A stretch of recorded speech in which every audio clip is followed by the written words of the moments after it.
जय हिंद। मैं Nandlal Vishwakarma Nandlal study research centre फिर से आपका स्वागत करता हूं। श्रीमान, जैसे कि आप सब जानते हैं, आज की हम नई वीडियो बारे में बात करेंगे। वो भर्ती क्या रहेगा जो आर्मी में मिलिट्री इंजीनियरिंग सर्विस 2023 में भर्ती निकल गई है, उसके बारे में हम टोटल पोस्ट बात करने वाले। 7,256 करीब में वैकेंसी निकल गई। इस यही वाली जो वैकेंसी है 2022 में निकल गई नोटिफिकेशन, जो 6,670 करीब में था, लेकिन अब इस पोस्ट को बढ़ा दिया गया है, जो कि डायरेक्ट रिक्रूटमेंट और इनडायरेक्ट और प्रमोशन वाले और जो संविदा वाले, इन सभी को ऐड करके पोस्ट को टोटल कर दिया गया 7,256। क्लियर हुआ। 19 मई की इसका फुल नोटिफिकेशन आ गया। तो इसके वीडियो में हम यही बात करेंगे, इसकी एज की क्राइटेरिया क्या आएगी, सिलेक्शन प्रोसेस क्या रहेगा, हाइट क्या रहने वाली, साथ साथ यही बात करें क्या हम एक पोस्ट के दूसरे पोस्ट के लिए मतलब दो पोस्ट एक साथ फॉर्म अप्लाई कर सकते हैं। बिल्कुल, तो इन सभी के बारे में हम बात करें। क्या इसमें कोई ITI जरूरी है? मेरे 10वीं में 45% मार्क है तो क्या मैं इस फार्म को अप्लाई कर सकता हूं? ठीक है, मेरी हाइट 165 सेंटीमीटर है तो क्या मैं इस फार्म को अप्लाई कर सकता हूं? मैं बिहार से या फिर यूपी में फार्म को अप्लाई कर सकता हूं? किस पोस्ट में कितनी ज्यादा किस पोस्ट में सबसे ज्यादा वैकेंसी है, किस पोस्ट में हमें फार्म अप्लाई करना है, इसकी जॉब प्रोफाइल क्या है,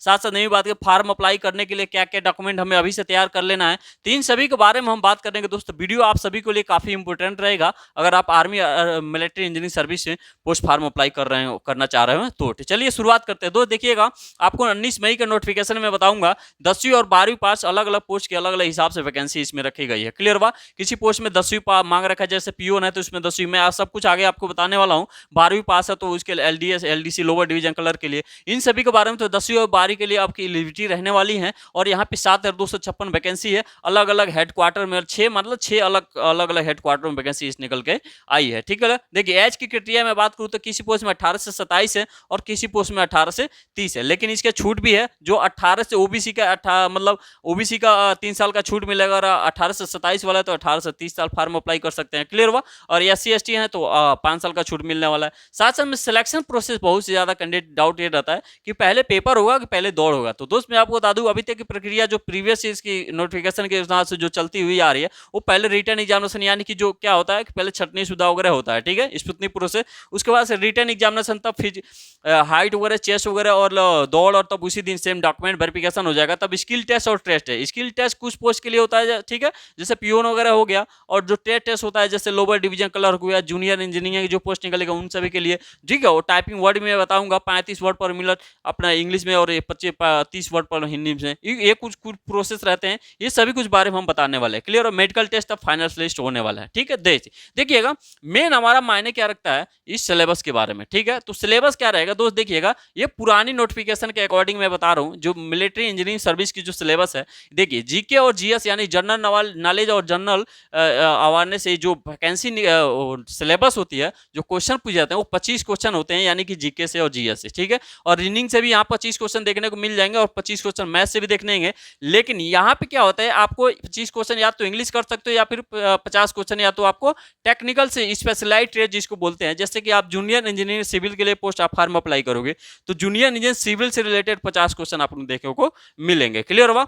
ये रहा तो क्वेश्चन, आपको टोटल क्वेश्चन 125 क्वेश्चन का रहेगा, जो कि 125 मिनट का रहते हैं। ठीक है, एक क्वेश्चन 1 मिनट का रहेगा। 1/4 निगेटिव, यानी कि मैं ये कह सकता हूँ 0.25 का निगेटिव रहेगा। ठीक है, यानी कि एक क्वेश्चन गलत करो, 4 क्वेश्चन गलत करोगे तो आपको एक क्वेश्चन सही वाला भी काट लिया जाएगा। क्लियर हुआ। तो ये रहा आपका सिलेबस।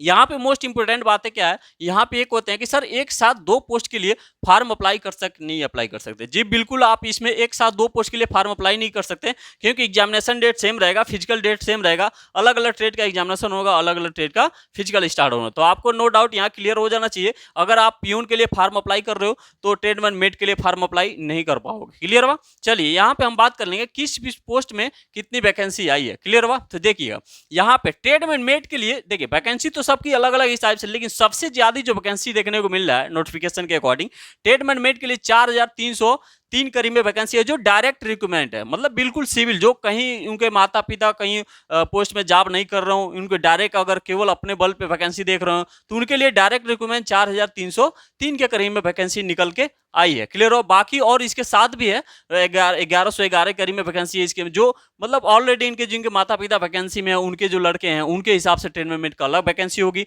और यहाँ पे 4,303 जो बिल्कुल उनके माता पिता कोई नहीं है तो उनके लिए वैकेंसी ये है। ठीक है, दूसरी नंबर MTS, यानी कि ये सारा मैं डायरेक्ट रिक्रूटमेंट वाला बता रहा हूँ। क्लियर हुआ। नोटिफिकेशन में दे दूंगा, नोटिफिकेशन देख लीजिएगा टेलीग्राम पे, अभी बता भी दे रहा हूँ मैं। देखिए MTS का क्या है कि और पीओन का और सफाई वाले का, ठीक है। इन सभी चौकीदारों के लिए जो डायरेक्ट वैकेंसी निकल के 264 है, और एलडीसी और जूनियर असिस्टेंट के लिए यहाँ पे 174, ये सब डायरेक्ट रिक्रूटमेंट है। जेई जूनियर इंजीनियर सिविल के लिए 145 वैकेंसी अलग अलग क्वार्टर में, junior engineer QS computer science इन सब के लिए 117 है, और सीएमडी ओजी डिपार्टमेंट का 226 वैकेंसी है जो डायरेक्ट रिक्रूटमेंट के करीब में है। और भी डायरेक्ट हैं जो कि 2, 3, 25, 15 वैकेंसी के करीब में आने वाला है। ठीक है, देखिए पोस्ट वाइज क्वालिफिकेशन या ट्रेड रहेगा, आपको अच्छी तरह पता है। डायरेक्ट एवं संविदा और प्रमोशन की भर्ती है ये, ठीक है। 6 हेड क्वार्टरों में भर्ती निकाली हुई है अलग अलग ट्रेड के हिसाब से। क्लियर हुआ? तो आप चलिए इन सभी के बारे में, हाइट कितनी रहेगी, इन सभी के बारे में बात करने के लिए पूरी एक नोटिफिकेशन देखते हैं। चलिए अब देखिए हम आ गए हैं यहाँ पे एमईएस के ऑफिशियल नोटिफिकेशन में। क्लियर हो? जो 19 मई 2023 में निकाला गया था न्यू दिल्ली, आप देख सकते हैं 11/11/01, यहाँ पे head quarter military engineering service के अकॉर्डिंग ये नोटिफिकेशन को लॉन्च किया गया। ये नोटिफिकेशन अगर आप गूगल पे डालोगे तो आपको फुल नोटिफिकेशन देखने को मिल जाएंगे। क्लियर हुआ? देखिए आपको मैं बता था 6 हेड क्वार्टरों में, आपको 6 हेड क्वार्टर में ये वैकेंसी निकल के आ रही है। ठीक है, तो चलिए पूरा डिटेल हम समझते हैं यहाँ पे धीरे धीरे। यहाँ पे सिंपल आप देख रहे recruitment section by year 2023 has be according in engineering in chief, यानी कि 2023 ग्रुप सी और ग्रुप बी के अकॉर्डिंग ये वैकेंसी निकाली गई है। इसमें और भी नोटिफिकेशन है जो कि हम मेन हमारा नोटिफिकेशन देखिए, यहाँ पे कुछ ये भी पोस्ट दिखा रखे हैं। यहाँ पे क्या है कि ग्रुप सी का कुछ पोस्ट इतने हैं, और यहाँ पे ग्रुप बी और सी का कुछ पोस्ट ये रहने वाला है। ठीक है, तो मैं आपको बोर्ड पे बताया था कौन ग्रुप बी है कौन ग्रुप सी पोस्ट रहने वाला है। क्लियर हुआ? देखिए यहाँ पे क्या है, यहाँ पे क्या लिख रखा है, ये कुछ मृतक आश्रित के वैकेंसी भी है, जो कि माता पिता उनके जो मृत हो गए हैं उनके लेवल के हिसाब से, वो ट्रेड के हिसाब से वैकेंसी है, जो कि सभी ट्रेड के हिसाब से हैं। यहाँ पे क्या है कि इसमें छूट दे रखी है, पूरा नोटिफिकेशन नीचे है, मैं आपको स्टेप बाय स्टेप बताने वाला हूँ। देखिएगा यहाँ पे वैकेंसी को डिस्ट्रीब्यूट किया गया 2023 में अलग अलग हेड क्वार्टर, जैसे कि हेड क्वार्टर 1, 2, 3, 4, 5, 6। ठीक है, तो ये 6 हेड क्वार्टर में वैकेंसी अलग अलग ट्रेड के हिसाब से निकले हुए थे। देखिएगा अगर जूनियर इंजीनियर सिविल के लिए मैं डायरेक्ट पोस्ट, जैसे कि मतलब कोई इनके जिनके माता पिता कोई नहीं है और वो डायरेक्ट देखना चाह रहे हैं जूनियर इंजीनियर, तो उनके लिए 145 पोस्ट रखने वाले हैं। क्लियर हुआ? टोटल पोस्ट यहाँ पे जूनियर इंजीनियर के लिए। अब मेन पोस्ट क्या है हमारा, देखिएगा नीचे देखिए, एलडीसी के लिए लोअर डिवीजन कलर के लिए आपका डायरेक्ट वैकेंसी में कितना आ जाएगा।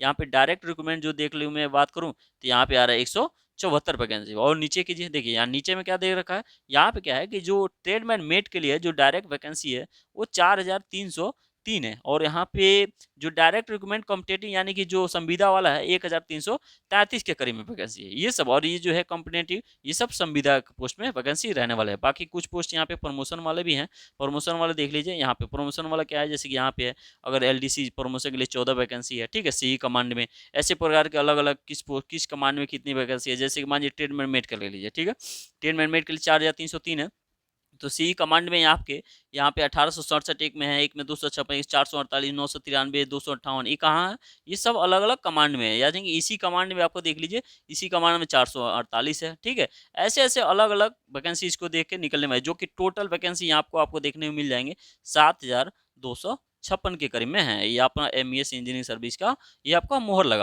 चलिए दोस्तों, जैसे कि आप सब ने नोटिफिकेशन देखा, नोटिफिकेशन से पूरी डाउट हो गई होगी आपका टेस्ट से लेके। क्लियर हुआ? देखिए सर मेरी हाइट 165 सेंटीमीटर है, तो क्या मैं इस फार्म को अप्लाई कर सकता हूं? जी बिल्कुल, आप फार्म अप्लाई कर सकते हैं। 165 सेंटीमीटर, 170, 168, इसमें कोई अभी हाइट की क्राइटेरिया नहीं दी गया। हालांकि इसमें जब फार्म का पूरा फुल नोटिफिकेशन जब आ रहा है तब इसके अकॉर्डिंग के हिसाब से हम बता देंगे। इसमें अभी तक कोई ये ऐसा नहीं कह सकता कि भाई हाइट 168 वाले फार्म अप्लाई करें कि नहीं अप्लाई करें। क्लियर हो? बहुत से कैंडिडेट 170 है, लेकिन मुझे ऐसे नो डाउट लग रहा है 165 सेंटीमीटर हाइट रहने चाहिए। ठीक है, मेरे पास 10वीं पास है, क्या 45 फार्म अप्लाई? जी बिल्कुल, 45 इसमें कोई भी मारता, मतलब 33% अंक के साथ फार्म अप्लाई आराम से कर सकते हैं। इसमें कोई ये नहीं है कि फिजिक्स केमिस्ट्री मैथ या फिर आपको इंटर बायो से इंटर मैथ से होनी चाहिए, कोई भी हो फार्म, बस 33% मार्क आप हिंदी इंग्लिश में पास हो तो पास हो। फार्म अप्लाई करने के लिए क्या क्या डॉक्यूमेंट चाहिए दोस्त, देखिएगा फार्म अप्लाई से पहले मैं आपको बता दूं, जब फार्म अप्लाई आएगा लगभग जुलाई के करीब में, यहाँ पे लिख दे रहा हूँ मैं।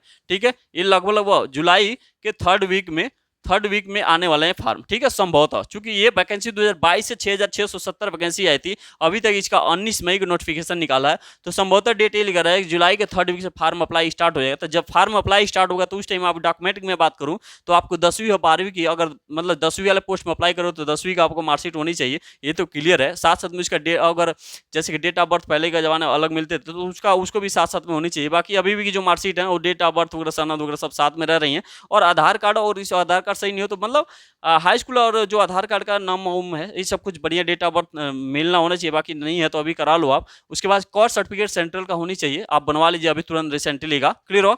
और निवास सर्टिफिकेट होनी चाहिए बाकी, और 2 फोटो और सिग्नेचर, 20 से कुछ नहीं। बाकी जो भी आगे डॉक्यूमेंट वेरिफिकेशन मांगा जाएगा, क्या क्या कलर फोटो चाहिए, कितना फोटो चाहिए, ग्राम प्रधान प्रमाणित चाहिए, पुलिस सत्यापन चाहिए, तो उस सारा डॉक्यूमेंट वेरिफिकेशन के दिन माना जाएगा, जो कि आपके पीएसटी और पीएचडी के दिन होने वाला है, क्लियर हुआ। तो ये सब रहा डॉक्यूमेंट, कास्ट सर्टिफिकेट वगैरह ये सब बनवा लीजिएगा, डोमिसाइल वगैरह सब सर्टिफिकेट, ठीक है। तो ये बाकी इससे रिलेटेड कोई भी दिक्कत हो तो कमेंट कीजिएगा दोस्त, आपका भाई आपके लिए है, ठीक है। चैनल पर नए हैं तो चैनल सब्सक्राइब जरूर कीजिएगा। मिलते हैं नेक्स्ट वीडियो में, तब तक के लिए जय हिंद, वंदे मातरम।